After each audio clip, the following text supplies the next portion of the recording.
น้ามนไม่มีเคลื่อนคลายได้แอบอุ่นกายสัญญาไม่นายไม่ทำลายเนื้อนู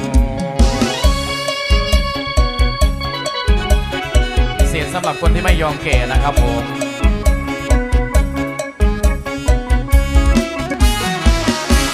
นอนเสียเถิดน้องนอนเยอะน้องอย่าอ่อนอย่าคุณที่ไม่มีเปลยวนที่จะมาแฝงควายขอบคุณคนนายนะครับผมตัวก็ตูเท้ากันผู้จอมควันให้กล่อมไปใหญ่อย่าโศกอะไรขอเพียงฝันใจเจ้าอย่าได้บอ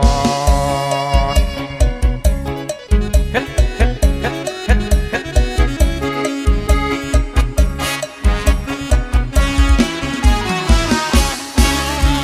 จะเอา